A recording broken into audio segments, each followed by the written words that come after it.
देखिए, आज 23 अक्टूबर है और 23 अक्टूबर 2024 को भारतीय जनता पार्टी की सरकार द्वारा दूसरी बार लाया गया अध्यादेश समाप्त हो रहा है। मलिन बस्तियों के लिए 2018 में जब कांग्रेस पार्टी के बैनर तले उत्तराखंड मलिन बस्ती विकास परिषद ने मुख्यमंत्री आवास कूच किया था, सरकार ने मजबूर होकर के हाई कोर्ट का जो आदेश मलिन बस्तियों के खिलाफ आया था उसको डाइल्यूट करने के लिए एक अध्यादेश लाए थे और उस अध्यादेश के 3 साल के अंदर मलिन बस्तियों को नियमित करना था।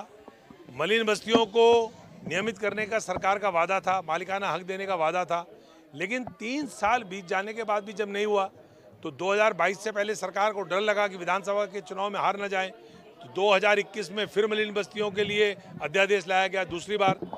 अब वो 3 साल का पीरियड फिर बीत गया और 2024 आ गया। 2024 आने के बाद भी 6 साल बीत गए। सरकार ने मलिन बस्तियों को नियमित करने के लिए, मलिन बस्तियों के लोगों को मालिकाना हक देने के लिए कोई नियमावली नहीं बनाई, कोई कानून नहीं बनाया। कांग्रेस की सरकार ने जो 2016 में नियमावली बनाई थी विधानसभा से पास करके, उसको सरकार ने इम्प्लीमेंट होने से रोक दिया, जिससे मालिकाना हक देने की जो प्रक्रिया कांग्रेस की सरकार ने शुरू करी थी वो बाधित हो गई और उसके बाद हाईकोर्ट का आदेश आ गया।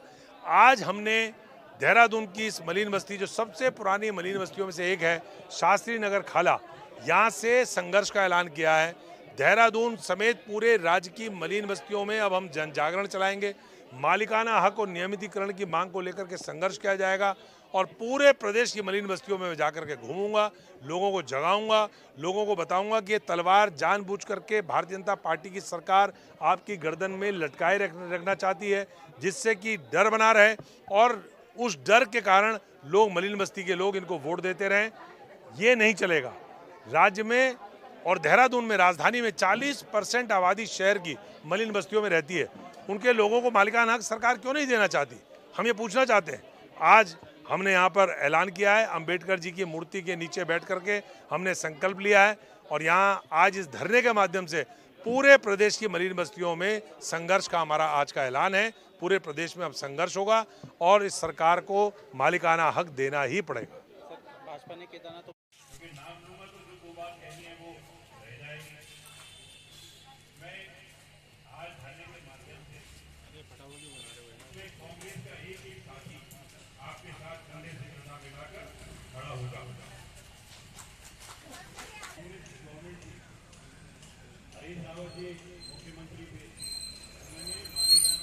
की मलिन बस्तियां जो 2000 से पहले 75 थी चिन्हित और 2003 में जब इसकी विवेचना हुई, जरूरी है, वाजिब है और इनके बच्चों के फ्यूचर के लिए।